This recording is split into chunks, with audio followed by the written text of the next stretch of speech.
Go! Alors, voici l'atelier de technologie. Je vais vous montrer aujourd'hui comment se comporter, comment faire certaines opérations dans l'atelier de technologie. Quand vous arrivez ici, la première des choses, vous mettez votre sarrau, vous l'attachez. Tout le matériel dont vous n'avez pas besoin, vous mettez ça dans un casier ici. Si vous avez besoin d'un iPad, de matériel pour écrire, vous pouvez l'apporter là-bas. Sinon, tout le reste va là. Donc, vous m'écoutez pour savoir qu'est-ce que vous devez laisser ici, qu'est-ce que vous pouvez apporter. Ici, on a les établis. Les établis ont des outils. Ils sont aussi numérotés. Moi, je vais vous dire quel établi où aller. Votre équipe reste toujours au même établi. L'établi, il y a des outils. Vous ne touchez pas aux outils tant que je ne vous ai pas donné les instructions pour les utiliser. Et vous ne touchez pas aux outils si vous n'en avez pas besoin. Okay? Alors, quand on regarde l'établi, ils sont tous en très bonne condition. On veut garder les surfaces propres. Si vous avez du découpage à faire ou des opérations qui peuvent endommager l'établi, vous utilisez un tapis de découpe. Okay? Vous avez un panier ici avec deux règles en plastique, une règle en métal, des crayons. Alors, qu'est-ce qu'on fait quand on veut couper ou quand on veut percer quelque chose? Premièrement, si je veux faire un trou, alors je vais prendre mes mesures et je vais tracer avec une équerre combinée la position de mon trou. Alors, bien sûr, j'utiliserai ma règle pour montrer spécifiquement où va se situer le centre du trou. D'accord?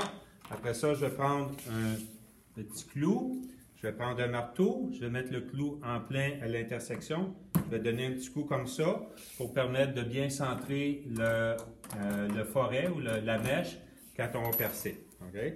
Quand vous allez aller dans l'atelier de machine-outils, il doit y avoir un technicien. Donc, vous ne pouvez pas juste rentrer là, travailler sur les machines. Le technicien va vous donner la permission, va vous dire où aller. Lui, il va vouloir savoir c'est quoi la grosseur du trou. Donc, avant d'aller là et dire j'ai besoin de percer, vous écrivez le diamètre du trou à percer, disons 3,5 mm. Okay? Si vous avez une pièce à couper sur la scie à ruban, si c'est une ligne droite, vous la tracez avec l'équerre combinée.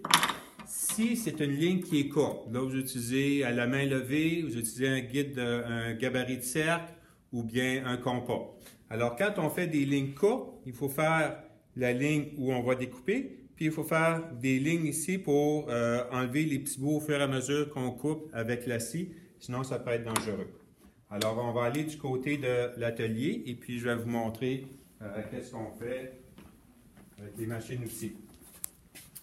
Il n'y a personne qui rentre ici s'ils n'ont pas eu la permission de rentrer pour travailler. Une personne par machine-outil à la fois.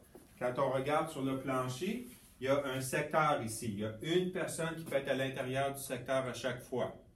Quand on perce, il y a une personne qui tient la pièce. Moi, je ne vais jamais avoir une personne en train de percer puis l'autre en train de tenir la pièce. Alors, disons que je vais commencer avec la scie à ruban. Donc, la scie à ruban, il y a un ajustement de hauteur qui devrait être situé à peu près à 5 mm à 1 cm de la pièce. Si ce n'est pas à la bonne hauteur, vous demandez à un technicien, vous demandez à moi de faire les ajustements nécessaires. Quand on utilise la scie à ruban, il faut toujours porter les lunettes de sécurité. Donc, voici. Alors, moi, ce que je vais faire, je vais couper les petites lignes ici, puis après ça, je vais couper le long de la grande ligne. Il faut toujours couper à l'extérieur de la ligne, pas sur la ligne. Après ça, on peut faire la finition. Alors, je vais approcher ici un petit peu. Alors, on va faire des lignes comme ça.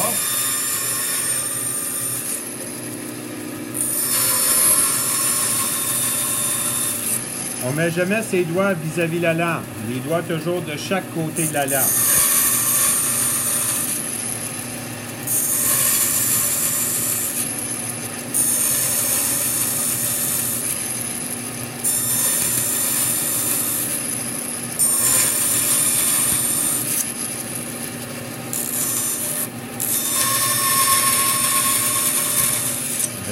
Je m'arrête avant ma ligne. Maintenant, je vais couper ma courbe.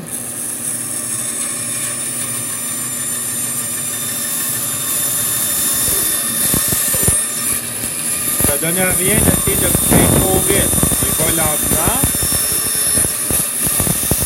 On garde ses doigts éloignés de la lame.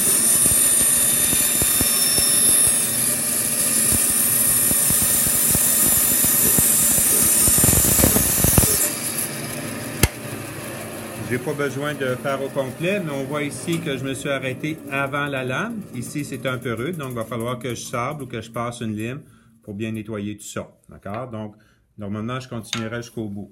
S'il y a des rebuts ici, avant de les enlever, on attend que la lame soit complètement arrêtée. D'accord? Si j'ai besoin de balayer ici, on a des balais, on balaye la surface. OK?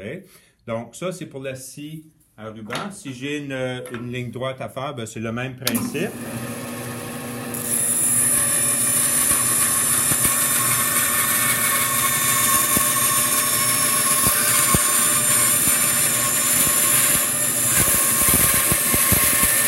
Je ne fais pas de mes doigts ici. Donc, je mets de ce côté-ci comme ça. Là.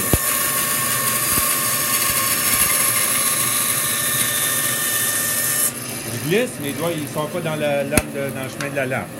Alors, voilà ici. Okay? Donc, ça, c'est pour le sciage. Une chose, j'ai des pièces dont je n'ai pas besoin. Maintenant, pour le perçage, alors j'ai un trou à percer. J'ai indiqué que c'était 3,5 mm. Monsieur Chénard, Monsieur Robert, je vais vous dire à quelle machine aller. D'accord?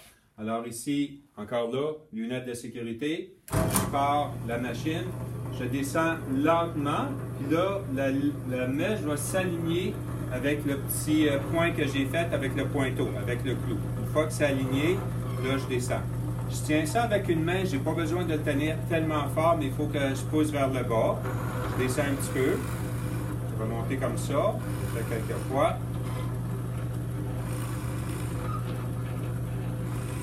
Okay. Quand je remonte, je tiens la pièce, je remonte doucement et voilà, c'est fini. Okay. Si j'ai à nettoyer, bon, il n'y a pas de poussière ici, il y a une poubelle là-bas, on jette ça dans la poubelle. Et voilà, alors c'est tout. Merci.